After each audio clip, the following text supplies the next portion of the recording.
welcome everyone to another review from Deviant.fun. This time I'm bringing Marvel 80 Amazing Years, a celebration of Marvel's accomplishments, browsing through its history, through its hiccups, its evolution, and I must say it's really an exciting book. I strongly suspected that I would want to keep a copy for myself, and yeah, I've read it, and yeah, it was a safe bet. It really is so much interesting to know all these little stories behind Marvel, how it came to be, to know some personal characteristics of the authors, of the managers. It's really something. So it all starts, like it says here, when it all began. So you can see a clumsy Captain America, and by the time he was hitting Hitler in the face, because that's what comics were about. They tried to depict the worries and the troubles that were going on in society at the time. So this is a big splash cover. It's Captain America comic #1. So the book is filled with these #1 covers in full page. So it's really fantastic to see old covers with new looks. It's really amazing. So it all started with Martin Goodman, and with his timely comics. That's what Marvel was called at the time. They were publishing very few things, more dedicated to horror and to war. Goodman had a way to know what the market would like. This is the first drawing of the Human Torch, and here we can see it's titled Marvel Comics, and that's where they'll get the name before they're renamed to Atlas. Then they will finally adopt the name Marvel, much because of these first issues, Marvel Tales, Marvel Science Stories. So they end up choosing that name from there. So it all starts with Goodman, and Goodman quickly gets Kirby on board, and Joe Simon as illustrators and writers. Soon enough, he hires a far relative of the named Stan Lee. Okay, Stan Lee. So Stan Lee, that's something I didn't know, I must confess. Which will end up being chief editor very quickly. One of the chief editors that stood for more time in that position within Marvel. It has already been surpassed now. So Stan Lee at the time was more. You can see Kirby and Joe here illustrating like the devil itself, working with a smile on their face, but drawing page after page in a frenzy. We also understand that Marvel had a very specific way of doing things. They would call it the Marvel way of doing, or something like that, where a book could instead of being given birth through through panels, structured panels detailing how the story should be, and etc. It sometimes just started with a phone call. Stan would phone the guys and say, okay, the idea is more or less this, just do the drawings. They would do the drawings, leave the balloons there, and then Stan would do his magic and put the words there. Timely or Atlas or whatever you want to call it, at the time really made a difference by using a language that would that people would identify with, and also the themes that were depicted were also easily identified. The heroes were no longer perfect beings with no flaws.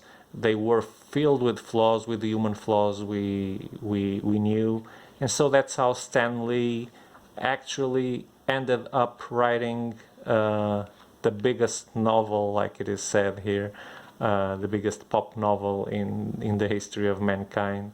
That was Stan Lee's dream at the time. He wanted to write a big novel. He ended up not doing it, unless you consider this to be his work to be actually a wide novel. Yeah, and then we see throughout the times new guys coming in, people leaving to make Image Comics, for example, which was created in a spin-off from Marvel, for example. Later on, we see some of them returning to Marvel. We see the new characters that get invented, and we are told who did them when the first issue came out. Sometimes the date is not precise, but there are guys that study these things, and the actual dates are put on here. In the early times, they also were under the foot of what is now DC. That's something I also didn't know of. Their distribution was being conditioned by the National something, which turned out to be DC now. And they had to manage to get their books out, as many books as they wanted, and they could do. So there's so much info that we can't get anywhere, such as episodes of one of the authors getting mad at something and expelling some guy from the office and things like that.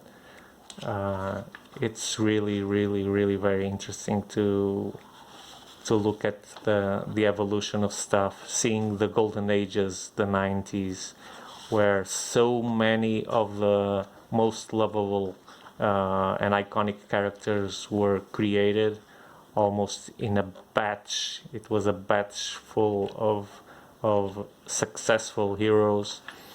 And by the end of the book, we see that by the 2000s, the formula of rebooting the stories and redrawing them, telling them in a different way, well, it was not working anymore.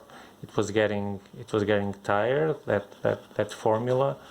So we see the new ways that Marvel found to tell new stories, escape from the timeline, and be able to write things that would not be exactly in sequence. Something that DC also did with the multiverses and things like that. We see the new writers. For example, we see Mark Millar here, Brian Michael Bendis, a funny cartoon here with Stan Lee being held by Spider-Man, the Spider-Man #1 cover.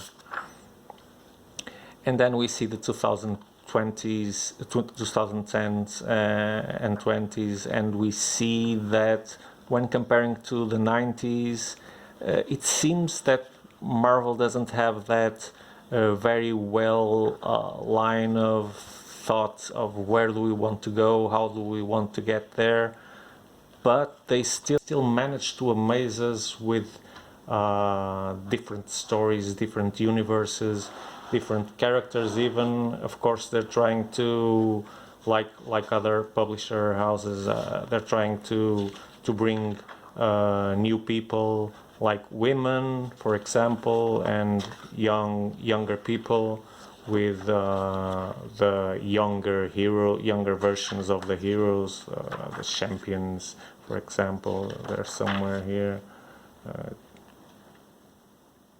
like this. This visual is more cartoonish, and yeah, I can't recommend more this book. Not only is it gorgeous, the artwork is gorgeous. We can see the various styles from the very beginnings to the modern age era of Marvel. And yeah, I read it in a whole. I didn't stop. It was a full run. So yeah, if you can get your hands into this, either via Deviant.fun or somewhere else, you won't regret it. It's really a must-have for a Marvel fan, even for a fan that would know a lot about Marvel. There's stuff here that I bet you didn't know. So that's my super recommendation for today. Marvel 80 Amazing Years, and how amazing those were. Right about that. So stay tuned for some more videos, and bye bye.